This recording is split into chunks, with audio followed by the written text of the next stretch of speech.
Hey Amy, it's Foxy. It's good to see you.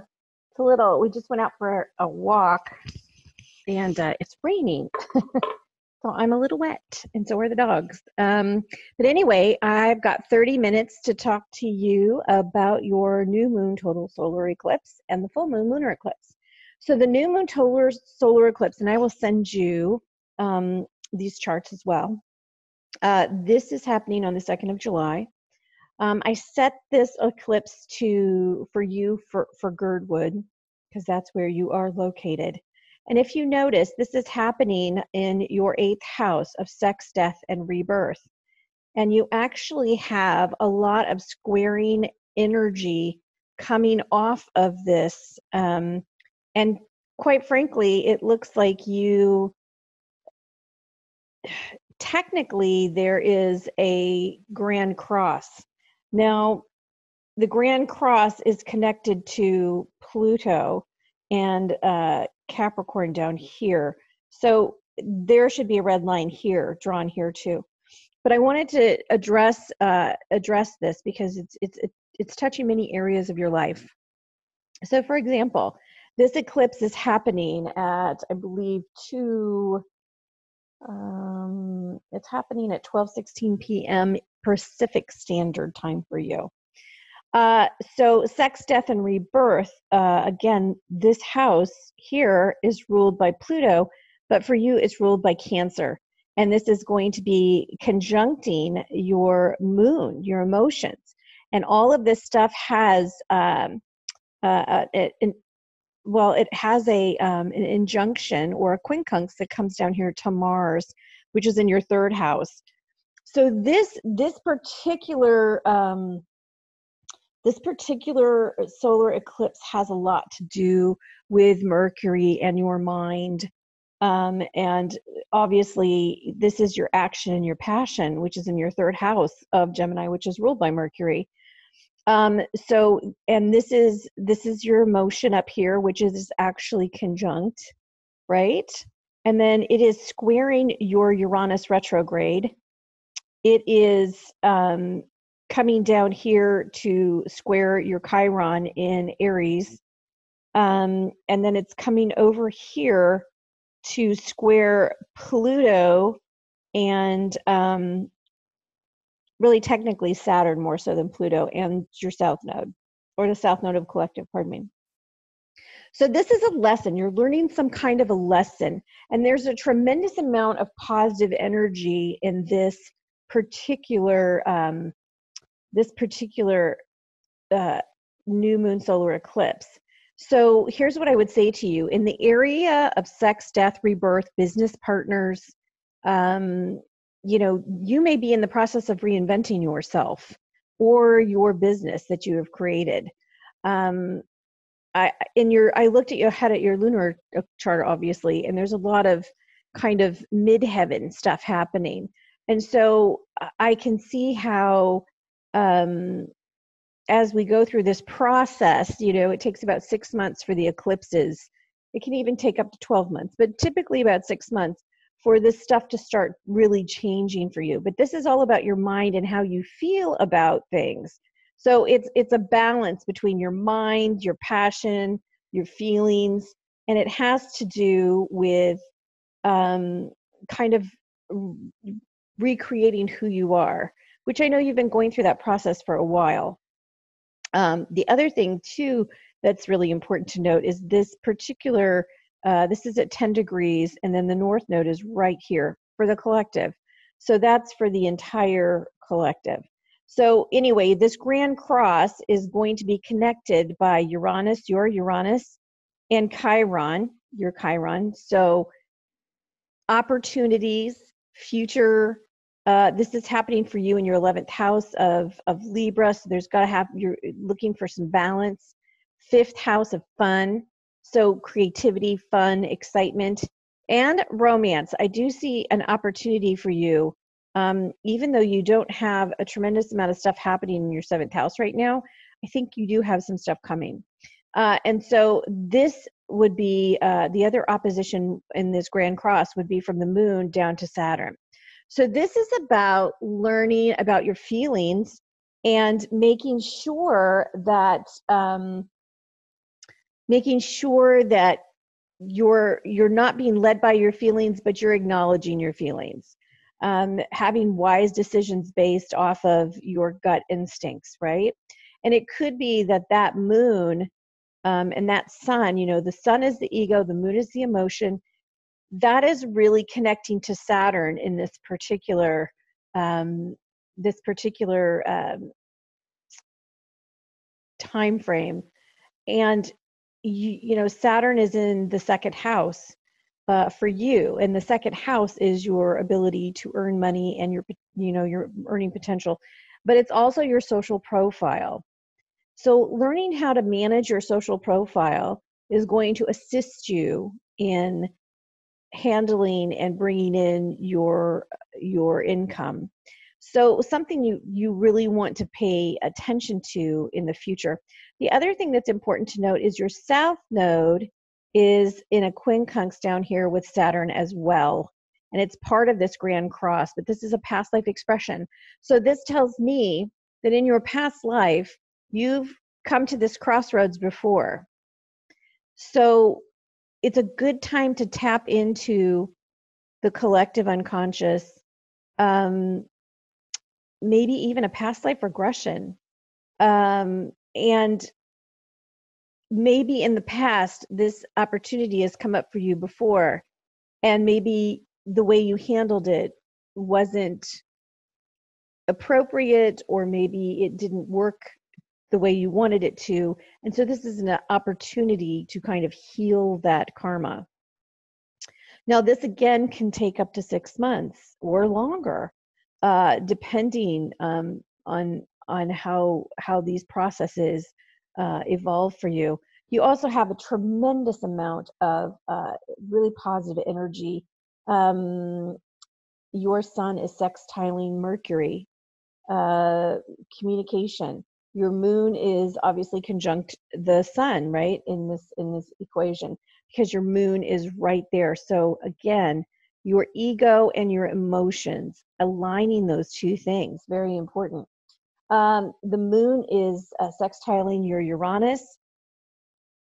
So this moon is sextiling your Uranus, is how I should say that. So this moon, this red moon, is sextiling your blue Uranus, right?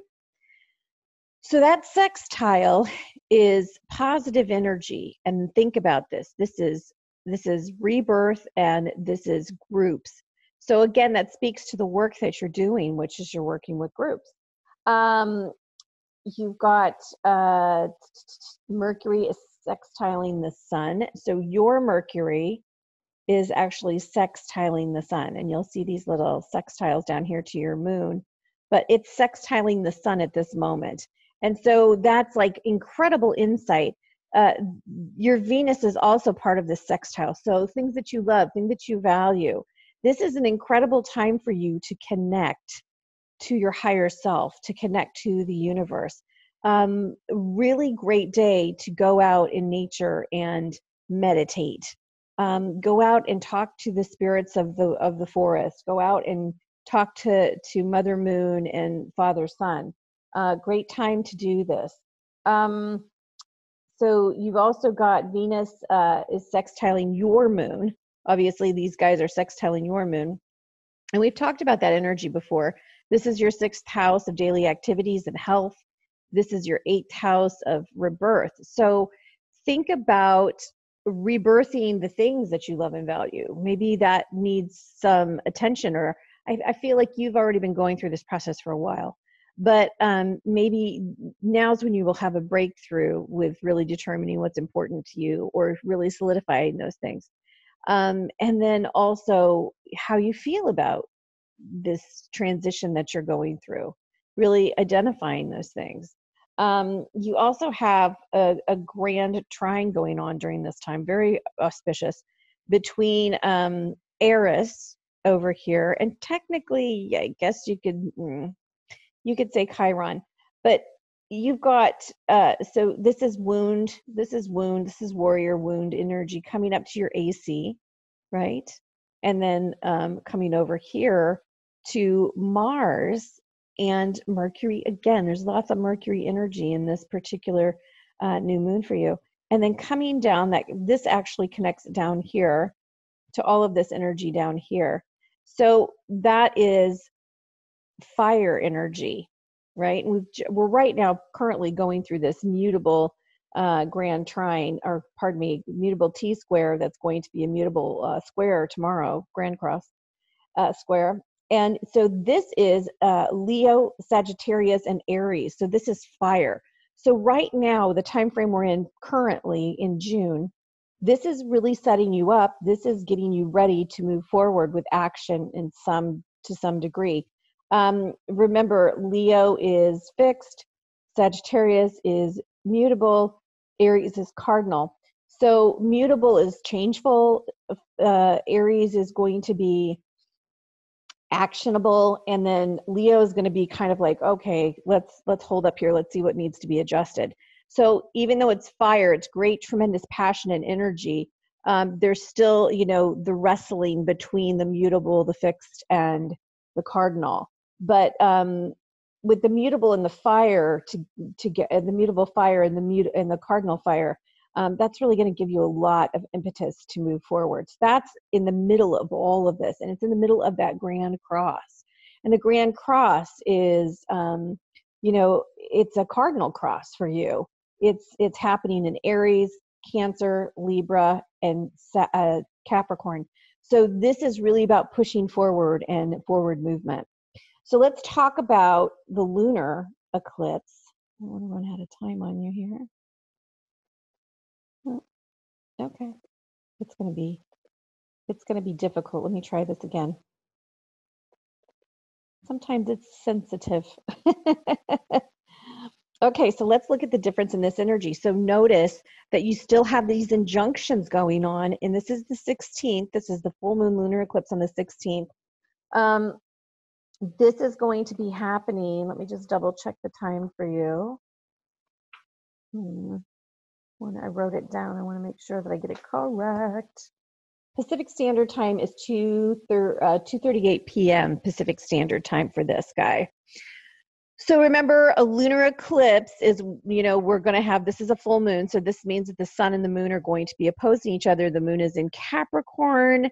The sun is in Cancer, the mother. So of course, these are kind of polar opposites because, the moon rules Cancer and it's opposing Cancer in this particular configuration. So if you notice, there is another grand square going on with the AC or the ascendant. Not that a lunar eclipse really has an ascendant, but there's also Cassandra's over here too. I put Cassandra in your chart just because Cassandra is kind of the female goddess that gets gaslighted by her husband. Anyway, I've started to like to have her in charts with people who've had challenging pasts. Anyway, so there is still a grand cross going on in this, connecting over here. And then there's still this opposition going on with Chiron and Uranus. So this energy is held over, and the two quincunxes is held over. That's the green dotted lines, by the way, from the solar eclipse. So these two things absolutely go together, right? And so this is a progression. And remember, so it's kind of like the dial is set for the solar eclipse, then the dial is set for the lunar eclipse. And it's like a recalibration for everything that's going on with you. So let's talk about some of these aspects. The sun is sextiling the midheaven here. So, and that's your sun. Your sun is here, and it is sextiling the midheaven of this particular eclipse. But more than that, this midheaven is actually on top of your midheaven, your original midheaven, not your progress, but your current midheaven. So this is really interesting.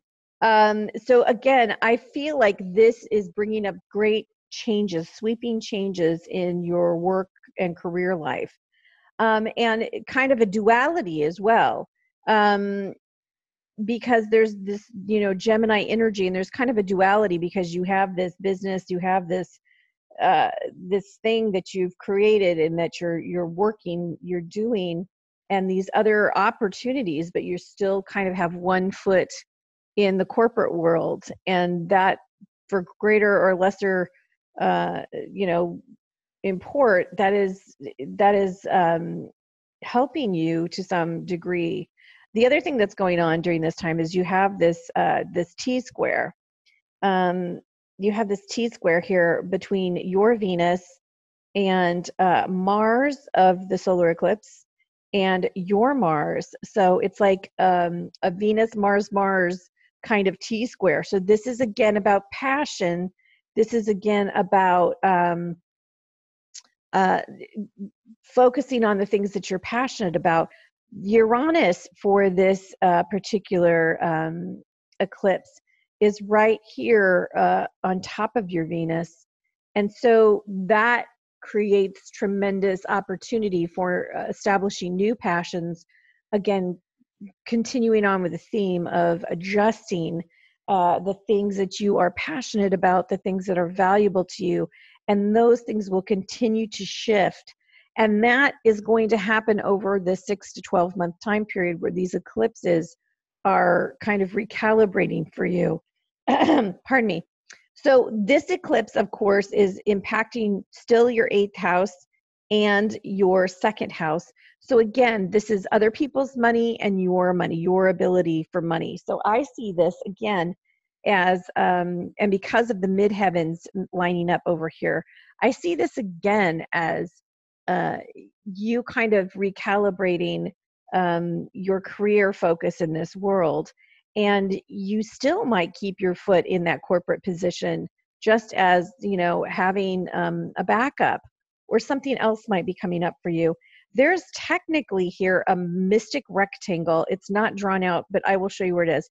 So there's a mystic rectangle here between your Pluto, your Vesta, well, the moon, also the moon, this moon in the eclipse. We'll talk about Vesta in a minute. And then over here to your Chiron and the Chiron of the collective. And then up here to the sun, and over here back to Pluto. So this is transformation.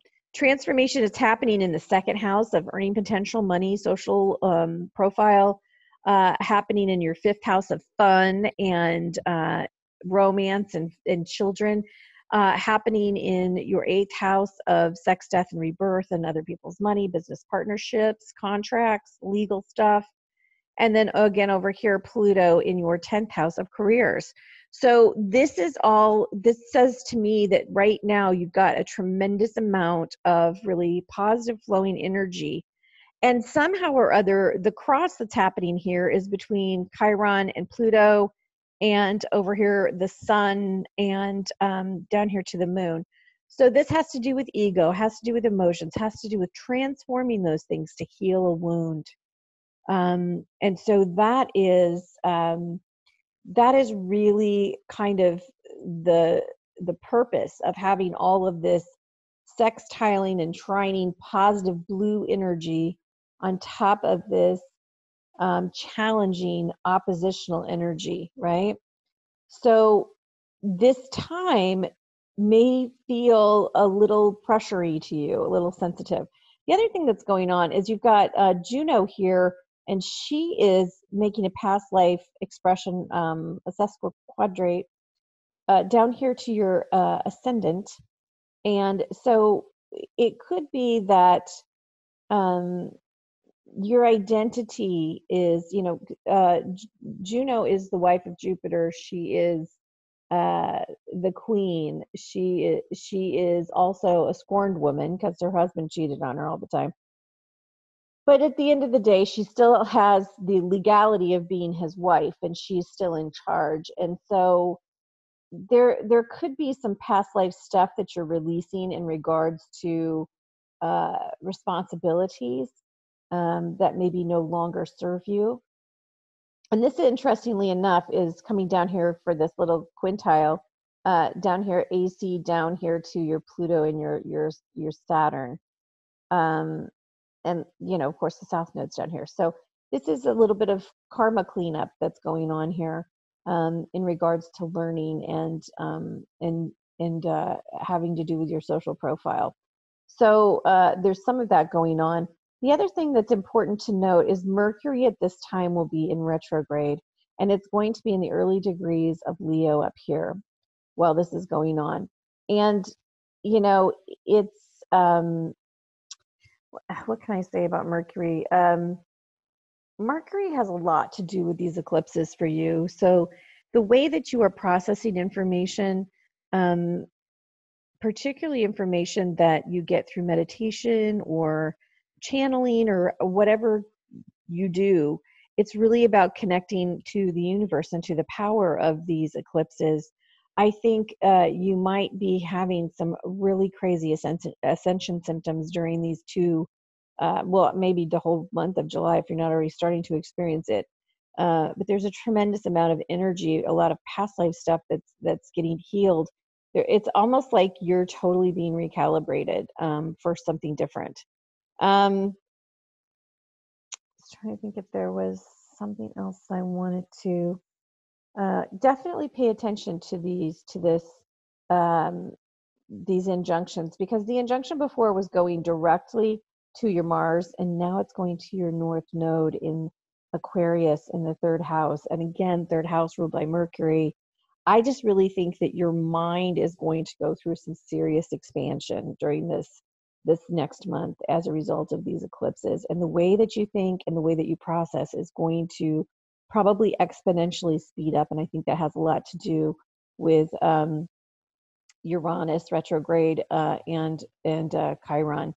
I think that maybe by releasing some of these past wounds, it frees up energy, almost like consider yourself a computer, and it frees up energy within your computer so that you can um, focus that energy in other places, because it's almost like you freed up space on your disk. Does that make sense? I hope that makes sense. But I think you're going to have a lot of internal stuff happening, but also stuff that impacts you from a public, a public, in a public way. So I did pull Hecate for this as well. She is at this lunar eclipse. She is conjunct your Pluto retrograde. So very powerful transformative uh, energy in your 10th house. And again, 10th house rules career. So in it for you, that's in Virgo. But that's a lot of energy considering that the midheaven and the Hecate of this uh, lunar eclipse is in your house of careers. So you may walk away from your job right now. You may decide to stay there and just kind of, you know, do the bare minimum, show up, whatever, but really plunge yourself into this other stuff that you're working on, the other stuff that you're doing, the stuff that you're called to do as part of your true midheaven, right?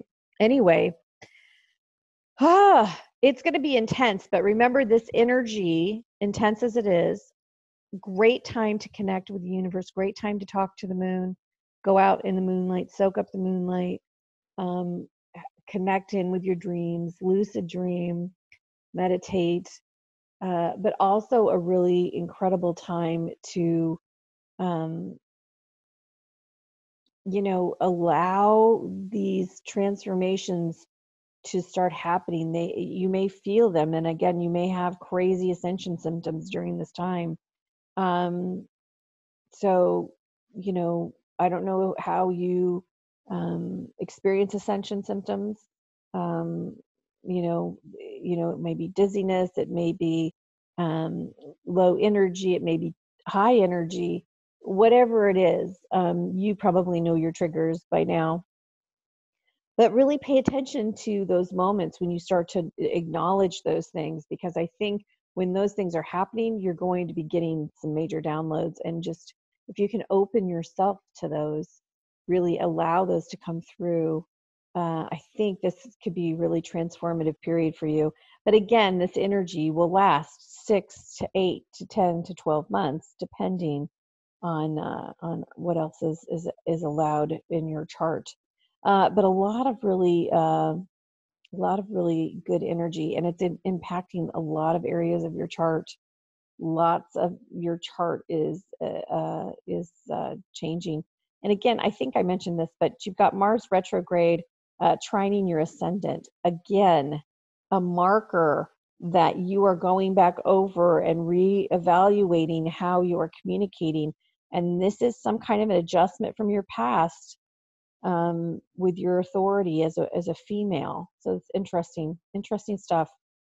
Anyway, I'm going to leave it there. If you have questions, I'm happy to talk to you about it individually. But I hope that you will follow up with me and let me know how things are going for you during this time. It's a very exciting, transformative time for you. And I look forward to hearing about all the cool stuff that you're doing. So I will send you guys, all this stuff, and I will talk to you. I will talk to you later.